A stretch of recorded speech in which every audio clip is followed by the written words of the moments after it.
Hey, welcome back to the channel. This is your Grandpa KC. Don't forget to like, share, and subscribe. Before we get started, hit the like button. It doesn't hurt you anything. But today we're going to be talking about upgrading your machine. As you know, Windows 10 is coming end of life, so many people are considering upgrading their machines, replacing it with a Windows machine that can run Windows 11. But some of you may be on a very limited budget. Maybe you only need a lower end PC that can run Microsoft Word, can run various programs, and you don't need all that power. So I'm going to go over some things that you should look at when looking at a particular machine.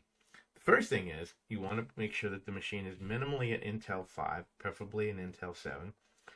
The minimum is a ninth generation, preferably a 10, and that the machine is expandable.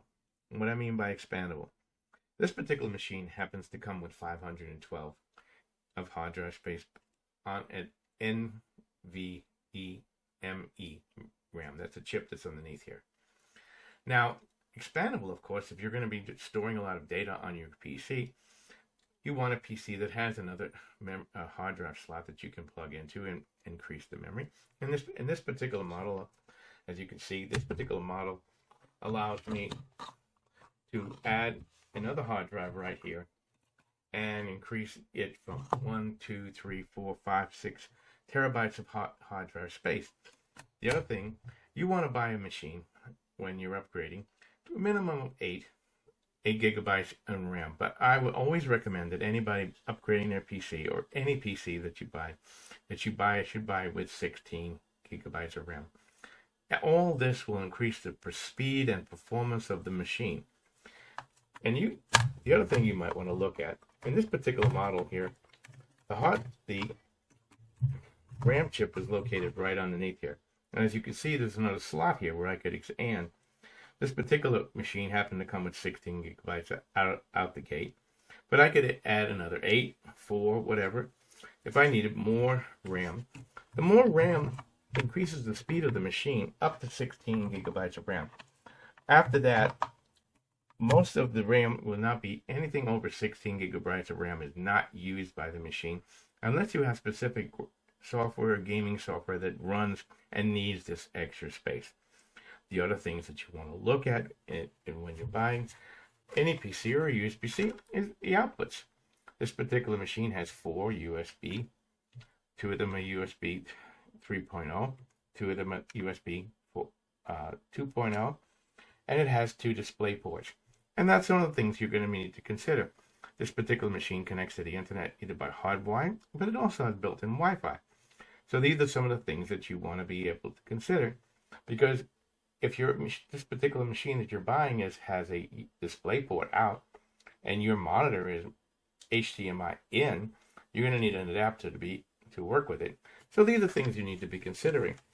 The other thing, of course, is the machine pretty modern and has a USB-C connector? This is great when you're hooking various devices in it, because this port, depending upon its version, USB-C can output at much higher data rates than the USB A 3.0 or 2.0. So these are some of the things that you want to consider. Now, I hope this information has been helpful for you. So don't forget to like, share, and subscribe to the channel. Now, the last thing I want to talk to you about, of course, is choosing a good vendor. If you're buying this from eBay, of course, look at the ratings. Second thing is look at the return policy. And third is once you get the PC home and have turned it on and are running it, there is a program that you can go to on the internet and download it. It's called Performance Test. And I would run that test.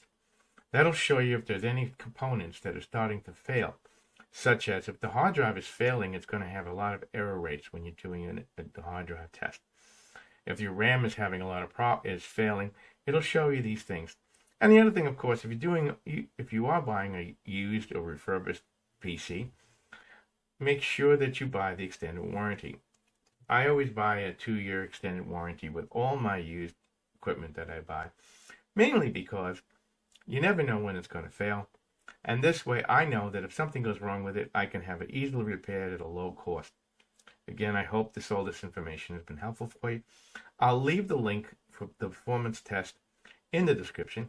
I'll also link where you can find hard drives and such like that. Check out our other videos. We have a lot of videos on how to load Windows, how to install a hard drive, how to add more RAM, various product reviews on monitors and computers. Check them all out. Grandpa loves you, wants to hear from you. Put it in the comments. What did you think? Was this information helpful for you? And what recycled PC, used PC did you end up choosing? Anyway, you have a great day. Grandpa will be back with some more videos in the near future.